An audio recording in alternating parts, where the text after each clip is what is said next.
पिछले कई दिनों से मुझे बहुत सारे ऐसे डाउट्स आ रहे थे कि भैया मेरा मैथ्स है, मेरा बायोलॉजी है, तो मैं कौन कौन से सब्जेक्ट्स को आईसीआर में सेलेक्ट कर सकता हूं।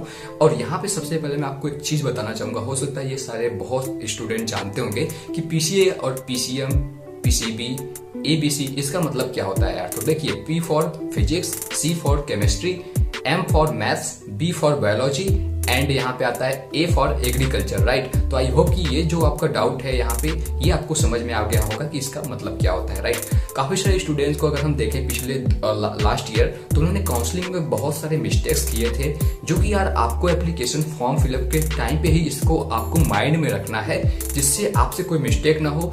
और कई बार ऐसा देखा गया है कि जैसे कि हम बात करें मैथ्स वाले स्टूडेंट को, उनको बहुत ही ज्यादा रैंक होने के बावजूद भी अच्छी कॉलेज में अच्छी ब्रांच मिल रही होती है। तो ये सारी क्या चीजें हैं वो मैं आपको यहाँ पे एक्सप्लेन करूंगा, जो कि अगर आप एक मैथ्स के स्टूडेंट है, बायो के स्टूडेंट है, एग्रीकल्चर के स्टूडेंट है, अगर आप आईसीआर यूजी का एप्लीकेशन फॉर्म फिलअप करेंगे तो ये सारी चीजों को आपको वहां पे ध्यान रखना है। इसके साथ साथ आप कौन से सब्जेक्ट से एग्जाम देंगे, तो किस कोर्स के लिए आप एलिजिबल रहेंगे, ये सारी चीजों को भी हम इस वीडियो में शॉर्टली स्लाइड्स के द्वारा कवर करेंगे। उससे पहले मैं आपको सबसे एक इंपॉर्टेंट पॉइंट बताना चाहूंगा। देखिए यार, लास्ट ईयर अगर हम देखें तो जो सबसे एक कम स्टूडेंट्स अपीयर करते हैं सब्जेक्ट्स वाइज, अगर हम बात करें तो वो आते हैं यार, सबसे कम स्टूडेंट जो अपीयर करते हैं वो होते हैं एग्रीकल्चर के या फिर मैथ्स के, राइट। अब यहाँ पे अगर आप स्पेशली मैथ्स के स्टूडेंट है यानी कि पीसीएम अगर आप सेलेक्ट करते हैं आईसीआर एप्लीकेशन फॉर्म में, तो यहाँ पे आपके जो रैंक होते हैं वो बहुत ज्यादा जाने के बावजूद, जैसे कि लास्ट ईयर अगर मैं बात करूँ तो लगभग आपका 18,000 20,000 जाने के बावजूद भी आपको बहुत सारी इंजीनियरिंग की कोर्सेस आईसीआर एग्जाम के थ्रू मिली हुई थी, राइट। लेकिन वही अगर हम बात करें पीसीबी से यानी कि फिजिक्स, केमिस्ट्री, बायोलॉजी, तो यहाँ पे यार जो स्टूडेंट होते हैं उनकी संख्या बहुत ज्यादा होती है आईसीआर एग्जाम में, राइट।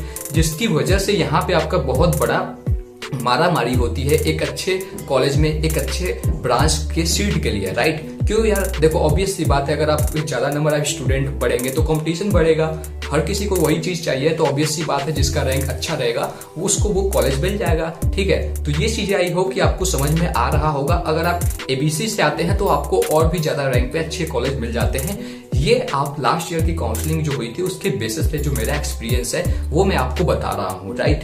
अब यहाँ पे काफी सारे स्टूडेंट ऐसे होंगे जिनको हो सकता है वो हमें पहली बार देख रहे होंगे, उनको हमारे बारे में नहीं पता है। तो मेरा नाम है ऋतुराज सिंह, मैं आईसीआर पे पिछले 2-3 सालों से वीडियो बनाते आ रहा हूँ। 2-3 सालों का आपका जो लगभग हमारे चैनल पे अगर वीडियो की बात करें तो लगभग 150 से ज्यादा वीडियोज भी होंगी। आपको लास्ट ईयर 2021, 2020 कि आपकी प्लेलिस्ट भी मिल जाएगी, राइट। 22 की भी प्लेलिस्ट मिल जाएगी, तो वहां पे बहुत सारे मैंने वीडियोस डाल रखे हैं, वो आप जाकर देख सकते हैं डिफरेंट टॉपिक्स पे। इसके साथ साथ जो हमारा टेलीग्राम ग्रुप है, अगर आप नहीं जानते हैं, आपको सिंपली सर्च करना है स्टूडेंट्स बच, वहां पे आपको हमारा एक ग्रुप मिल जाएगा और एक आपको चैनल मिल जाएगा, तो दोनों को आप ज्वाइन कर लेंगे अपने लिए, ठीक है। अब बात करते हैं यहाँ पे मतलब कौन कौन से सब्जेक्ट आईसीआर यूजी में आपको मिल रहे होते हैं। देखिए यार, सबसे पहले जो सब्जेक्ट ग्रुप है वो आपका आता है पीसीबी, फिर पीसीएम आता है, फिर एबीसी आता है, फिर इसके बाद आपका आता है पीसीए, राइट। यानी कि टोटल 4 सब्जेक्ट ग्रुप होते हैं। और ये जो सब्जेक्ट ग्रुप है ये आपका डिपेंड करता है कि आपने क्लास 12 में किस सब्जेक्ट से पढ़ाई किया हुआ है। फॉर एग्जाम्पल, अगर मैं मैथ्स का स्टूडेंट हूं तो मुझे कुछ कोर्सेस में एडमिशन नहीं मिलेगा, ऐसा मैं नहीं बोल रहा हूं, ऐसा एनटीए की जो इन्फॉर्मेशन ब्रोचर है उसमें बताया गया है, ठीक है, समझ रहे हो बात को। अगर आप बायोलॉजी के स्टूडेंट हैं आपको उस कोर्सेज में अप्लाई नहीं कर सकते हैं, ठीक है, क्योंकि यार कुछ यहाँ पे रूल रेगुलेशन एलिजिबिलिटी क्राइटेरिया होता है, तो उसको हमें फॉलो करना होगा।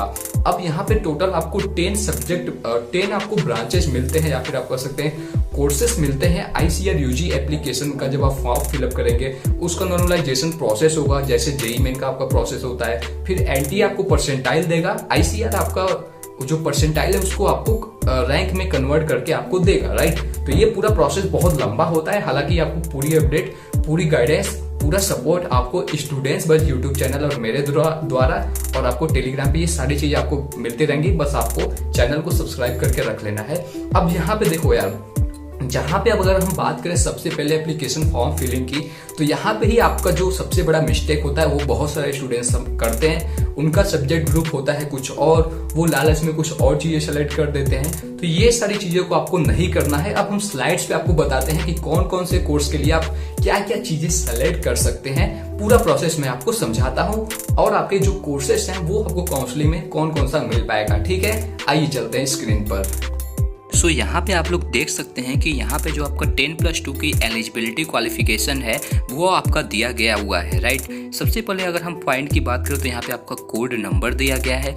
सेकंड, अगर हम यहाँ पे देखें लिस्ट में तो यहाँ पे आपका डिग्री प्रोग्राम फॉर एडमिशन, यानी कि जितने कोर्सेस हैं टोटल यहाँ पे 11 दिया गया है। बट यहाँ पे आपका जो फूड न्यूट्रिशन एंड डाइटेटिस्ट, यहाँ पे आपको कोई कोर्स ये किसी भी कॉलेज में नहीं मिलता है। जैसा कि आप देख सकते हैं, subject to accreditation by national agriculture education accreditation board, यहाँ पे स्टार बनाकर नीचे मार्क किया गया है। जो आपका 6 नंबर है ये आपको कोर्स नहीं मिलता है, ठीक है। बट यहाँ पे दिया गया है तो उसको आप इग्नोर मारेंगे। टोटल आपको 10 कोर्सेज में एडमिशन मिलेगा, ठीक है। अगर यहाँ पे थर्ड वाला जो सेक्शन है देखेंगे, subject which the candidate must have passed in 10+2 examination, यानी कि जो सब्जेक्ट है क्लास 12 में आपने किस जो सब्जेक्ट ग्रुप से पास आउट किया है ये यहाँ पे पूरा लिस्ट दिया गया हुआ है, राइट।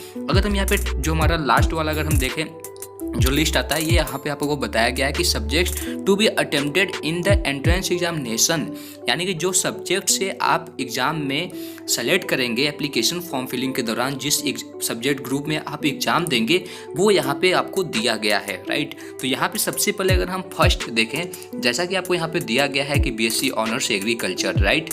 तो यहाँ पे देखिए आपका 10+2 में जो आपका एग्जामिनेशन होना चाहिए, अगर आप बायोलॉजी से हैं, PCMB से हैं, PCB से हैं या फिर इंटर एग्रीकल्चर से हैं, राइट। तो यहाँ पे आप इस कोर्स में एडमिशन ले सकते हैं। बट आपका जो एग्ज़ाम है वो आपको PCB से देना होगा, यानी कि जो आप एप्लीकेशन फॉर्म फिलिंग के दौरान सब्जेक्ट ग्रुप सेलेक्ट करेंगे वो आपका PCB होना चाहिए, या फिर आपका PCM होना चाहिए, या फिर PCA, या फिर ABC, जैसा कि मैंने आपको आगे ही 4 ग्रुप को बताया हुआ था, राइट। अब यहाँ पे अगर हम बात करें हॉर्टिकल्चर के लिए तो यहाँ पे PCB, PCMB, PCM एग्रीकल्चर ये आपका क्लास 12 में पास आउट होना चाहिए। लेकिन आप देखेंगे यहाँ पे जो ऊपर का सब सेम इसके लिए भी है, राइट। लेकिन अगर आप देखेंगे BFSC जो कि 3rd नंबर पे आता है तो PCB, PCMB और यहाँ पे इंटर एग्रीकल्चर, लेकिन आप देखेंगे यहाँ पे PCM नहीं है। तो जो मैथ का स्टूडेंट है वो इस कोर्स के लिए एलिजिबल नहीं हो पाएगा, राइट। तो वही अगर आप देखेंगे यहाँ पे जो 9 नंबर पे आता है बीटेक डेयरी टेक्नोलॉजी, तो यहाँ पे अगर आप देखेंगे तो PCMB वाला स्टूडेंट तो जो 10+2 में पास आउट है, और अगर PCM से एग्जाम देता है यहाँ पे आपको PCB का ऑप्शन नहीं मिल रहा है, नहीं आपको PCA का ऑप्शन मिल रहा है। तो ये सारी चीज़ें आप समझ सकते हैं बहुत ही अच्छे तरीके से कि जो आपका 10+2 है वो आपको सेटिस्फाई करना होगा। इसके साथ साथ जिस सब्जेक्ट ग्रुप से आप एग्ज़ाम देंगे तभी आप यहाँ पे सामने वाले उसके जो यहाँ पे बना हुआ है उसमें आप एलिजिबल हो पाएंगे एडमिशन लेने के लिए